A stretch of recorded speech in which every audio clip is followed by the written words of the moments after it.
జై శ్రీరామ. శ్రీ సీతారామ కోలాట మండలి చిన్నారులు శ్రీ వాసవి కన్యకా పరమేశ్వరి అమ్మవారి జీవిత చరిత్రను అభినయిస్తూ గానం చేస్తున్నారు. జై శ్రీరామ. నా పేరు ఎంవిఆర్ లక్ష్మి. నా పేరు జీవి కౌశిక. సుప్రియ. నా పేరు డివి శరణ్య. నా పేరు ఎం రిత్విక కుమారి. నా పేరు కేవిఎల్ జ్యోత్స్నిక. నా పేరు సిహెచ్వి సంజన. నా పేరు జీవి వైష్ణవి. నా పేరు గీతశ్రీ. నా పేరు టి శరణ్య. శ్రీ వాసవి కన్యకా పరమేశ్వరి జీవిత చరిత్ర. శ్రీ కన్యకా పరమేశ్వరి మాయమ్మ కాపాడవమ్మ మమ్ము, పుణ్యచారిత్రి నిన్ను నిరతమును పూజింతుమమ్మ మేము. యుగంబున రేణుక ఈ తల్లి త్రేతమున జానకమ్మ, ద్వాపరంబున ద్రౌపది కలియందు కన్యకా పరమేశ్వరి. వెనుగొండ పట్నమందు వైశ్యుల వర్ణమున జన్మించిరి, కుసుమాంబ గర్భమందు ఇరువురు కవలలుగా పుట్టిరమ్మ. లాలి అని బాడరమ్మ వీరలు దైవవర శిశువులమ్మ, అపరంజికారులమ్మ ఈ బాల కుసుమ శెట్టికి బిడ్డలు. శశికాంతి మించెనమ్మ వీరిప్పుడు శంకరుని బోలి ఉండే, పార్వతీ అంశంబుతో వైశ్యులకు ఉదయించే వీరిరువురు. కరముల కంకణములు ఈ బాల శిరమున చింతామణి, యుగముల శ్రీవత్సము ఈ బిడ్డ దేవులను తలచెనమ్మా. పాదముల పద్మమమ్మ హస్తముల చిలుక పుష్పంబులమ్మ, భుజమందు భుజ కీర్తులు గాంచెను కుసుమ దంపతులిరువురు. తెలియపరిచేను ప్రేమతో సంగముఖ ప్రజలకు వెను వెంటనే, పుష్పములు జల్లెరమ్మా హృదయముఖానందమాయనమ్మా. బాల బాలిక కప్పుడు వాసవి విరూపాక్షను పేర్లతో నామకరణము చేసిరి, బాలలు పెరుగుచుండిరి చక్కగా. ఆటపాటలు సాగెను బిడ్డలకు 5 ఏళ్ల వయసు నిండే, అక్షరాభ్యాసంబుకై గురువైన భాస్కరుని రప్పించెను. విజ్ఞాన ప్రజ్ఞంబుతో ఇరువురికి కౌమార దశ కలిగెను. సంగీత సాహిత్యము విలు విద్య గొప్పగా నేర్చిరమ్మా. అష్టాదశ శాస్త్రములు 4 వేదములు నేర్చిరమ్మా. ఆశ్రమ విద్య నుండి వెంటనే గృహమునకు వచ్చిరమ్మా. బంధువులు పిలిచిరమ్మా వైశ్యులు వేదములు పఠింపగా, తక్షణము తల్లిదండ్రులు విరూపాక్షకు ఉపనయనములు చేసిరి.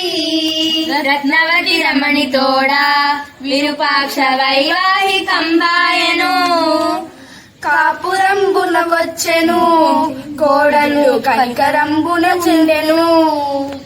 రాజమండ్రిపురమును విష్ణువర్ధనుడు పాలనము చేయుచుండే, దిగ్విజయంబునకునై రారాజు పెనుగొండకొచ్చెనమ్మ. ఈ రాజు ఎవరనినా పాండవుల మనవుడై జనించెను. చంద్రవంశపు రాజుగా ఇతను ప్రఖ్యాతిగాంచెనమ్మా. పెనుగొండపుర వైశ్యులు రాజుకు హారతలు ఇచ్చుండుకునై కన్యతోడుటనేగెను, కుసుమార్య వేడుకలు చేయుచుండే.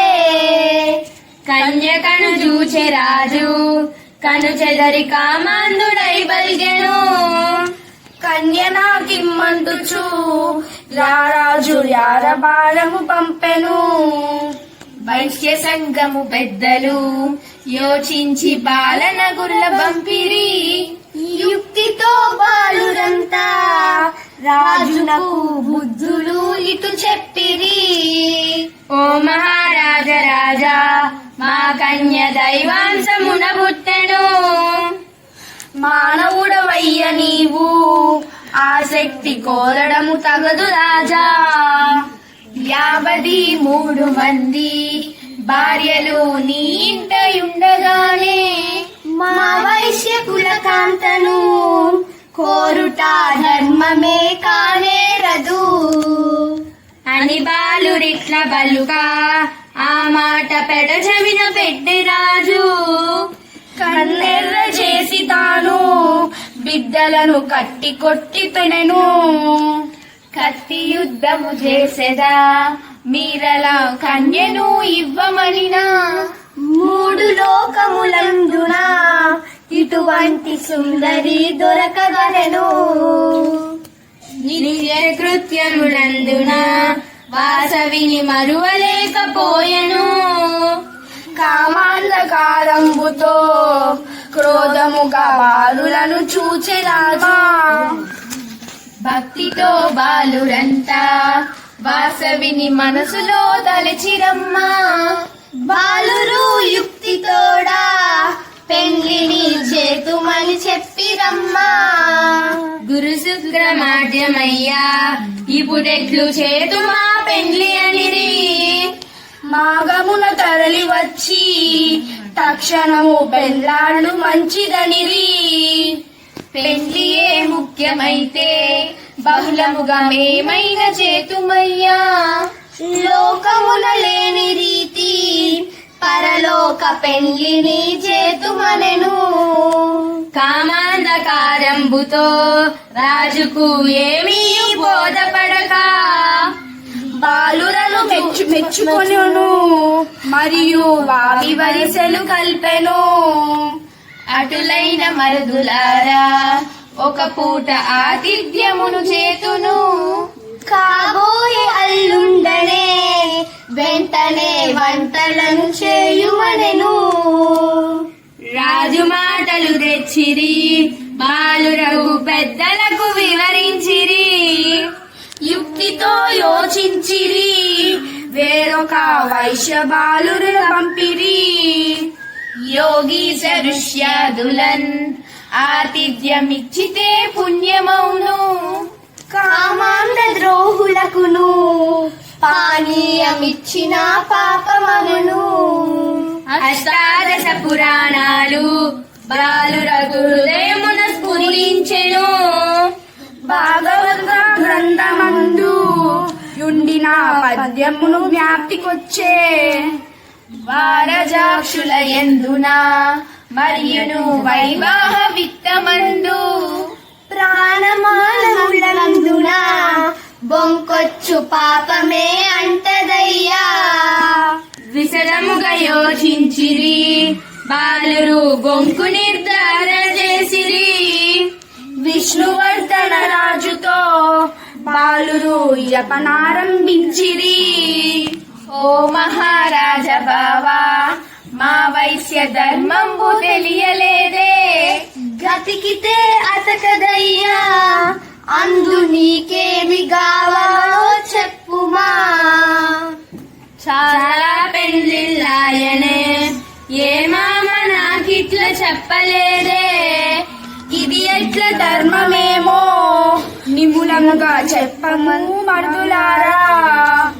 పెండ్లి కావాలన్నచో ముందుగా అన్నమును గతకరాదు. అన్నమే ముఖ్యమైతే కన్యకను ఇప్పుడే మరచవయ్యా. అటులైన వైశ్యులారా అన్నము నాకొద్దు నిజము నిజము. కన్యే నాకు ముఖ్యము అందుకై మాగమును వచ్చెదనను. వైశ్య బాలుర మాటలు సత్యమని రారాజు తలచినమ్మా. తక్షణము సైన్యంబుతో రాజు తన స్వస్థానమునకేగెను. వైశ్యులందరూ గూడిరి ఇప్పుడెట్లు చేతుమా యోచించిరి. యువజన సంఘమంతా యుద్ధము చేయుటే తథ్యమనిరి. వెంటనే వాసవాంబ చక్కని ఉపమానమిటు చెప్పెను. కైలాసయమలోకము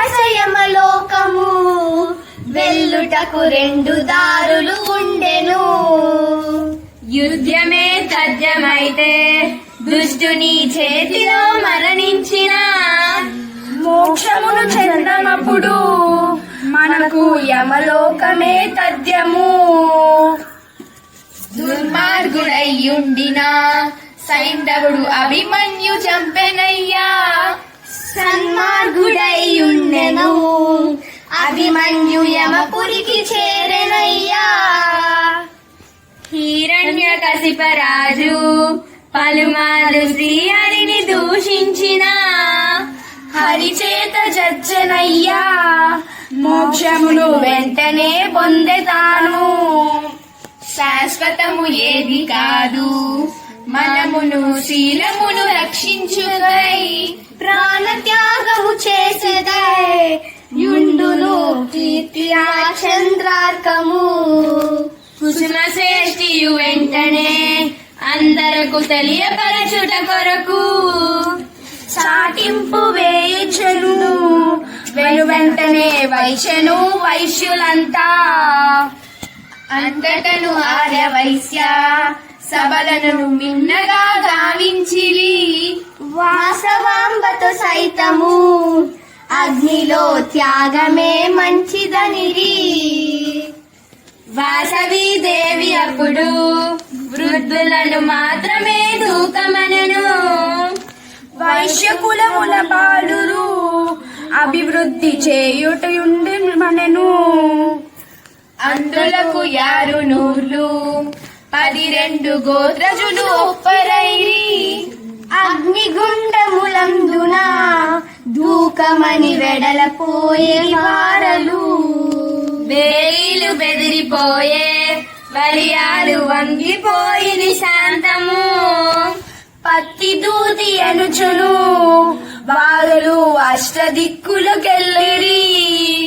వారికి వైశ్యులకును సంబంధ బంధమే లేకుండెను.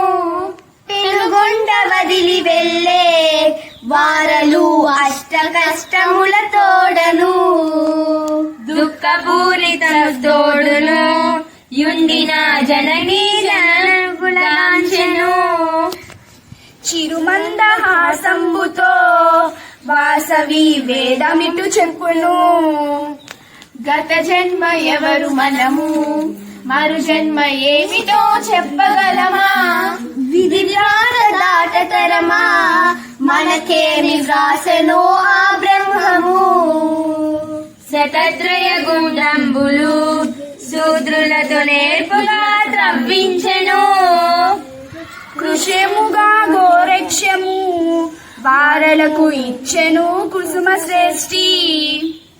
సన్నాయి మేళంబుతో వైశ్యులు పురవీధులన్నీ తిరిగి ఋగ్వేద పఠనంబుతో చేరిరి నగరేశ నిలయమునకు. బాలులను పిలిచే వాసవి వారితో ఇట్లనే చెప్పెనమ్మా. గుండెమును దూకగానే వెలిసెలను పూజలు చేయమనను. ఓ తల్లిదండ్రులారా నాకిప్పుడు పరిపక్వత కలిగెను. స్వస్వరూపము చూపెదా నన్నిప్పుడు కనులారగాంచరయ్యా. వెంటనే వాసవాంబ భక్తులను ప్రేమతో తిలకించెను. 1000 సూర్యుల కాంతితో వెలిగెను ఆ దివ్య దేవతకుడు. భూమి ఆకాశంబులా వాసవి దిక్కులలో నిండెనమ్మా. దిశలు దప్పెను వెంటనే గ్రహములు తేజమును చూడలేక. ప్రకృతి యావత్తును వాసవి నామముతో నిండెనమ్మా. సర్వజగమును గాంచెను వైశ్యులు దంపతీయుతముగాను. దశ దిశలు నిండినట్టి ఆ దివ్య దర్శనము కనిపించెను. జగము వణుకుచున్నది జగజ్జనని జనని కావలే భక్త కోటి. పాటలు పద్యంబులు దండకము భక్తితో చదివిరమ్మా. వాసవి సుతించుతూ భక్తులు వందనములు చేసిరమ్మా. ధూపదీపము తోడును వైశ్యులు పూజించి పొగిడిరమ్మా. శాంతించి వాసవాంబ కన్యగా అందరికి కనిపించెను. నవకన్యకల తోడును వాసవికి అభిషేకములు చేసిరి. పట్టు వట్టుము కట్టిరి భక్తులు పూలహారలు వేసిరి. భాస్కరుని రప్పించిరి గుండములో అగ్నిని దాల్పించిరి. బగ్గు బగ్గున జ్వాలలు గొప్పగా మిన్నంటే మిన్నగాను. అంతటా భాస్కరుండు వాసవితో ఇట్లనే పలికెనమ్మా. శుభగడియలు ఎత్తెంచెను ముందుగా అగ్నిలో దూకమనను. వెంటనే వాసవాంబ గురువుతో ఈ విధముగా బోధించెను. గురువర్య ఆగుమయ్యా భువిలోన ధర్మంబు తెలియదునుగా. హిందూ మతాచారము కన్యగా మరణించిన భూస్థాపన. అగ్ని సంసార్హత పెండ్లైన స్త్రీలకే నొప్పెనను. వందనము చేసి తాను భక్తితో నగరేషు పిలవగానే సందరల్ మ్రోగెనమ్మా కాంతులతో దిక్కులే పిక్కటిల్లే. లింగములు ఛేదించుతూ నందిపై నగరేశుడు వచనమ్మా. వాసవి కంఠమందు మాంగళ్య ధారణము చేసెనమ్మా. ఆ శుభ సమయములో భాస్కరుడు మంత్రములు పఠించెను. దేవతలు దీవించిరి వెంటనే పుష్పవర్షము కురిసెను. గంధము జల్లెరమ్మా దంపతులు గాయత్రి గాంచనమ్మా. బ్రాహ్మణులు దీవించిరి పురజనులు పుష్పములు జల్లిరమ్మా. నగరేషు ప్రేమతోడా వాసవిని హస్తమును పట్టుకొనెను. కైలాసమెల్లుదాము నందిపై వాసవిని ఎక్కుమనెను. భర్తతో వాసవమ్మ ప్రేమతో ఇట్లనే పలికెనమ్మా. 3 రాత్రుల పిమ్మట ఆత్మగా నీదరికి చేరదముగా. నా వైశ్యులందరకును మోక్షమును ఇవ్వమని కోరగానే నగరేశుడొప్పుకొనెను వెంటనే నందిపై వెడలెతాను. బాలనాగుర పిలిచెను వాసవి 3 ధర్మము జరిపెను. దుఃఖమున పాపనమ్మ బాలును ఓదార్చిన ప్రేమతోడా. 3 రాత్రులు గడిచెను త్వరితముగా శుభగడియ ఏదించెను.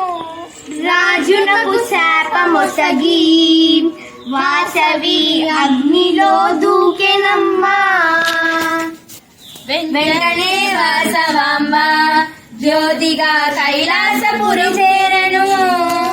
శంకరుని చూచెనమ్మా అర్ధాంగి హస్తమును పట్టుకొనెను. వామ అంకం బంధున వాసవిని కూర్చోబెట్టుకొనెను. అర్ధ శరీరం బంధునా చేర్చుకొని దర్శనము ఇచ్చెతాను. 100 బంధుగోత్ర దంపతులు అగ్నిలో భస్మమైరి. గురువైన భాస్కరుండు బాలులను దగ్గరికి చేర్చుకొనెను. శివ విమానములొచ్చెను శైవులకు స్వాగతము పలికినమ్మా.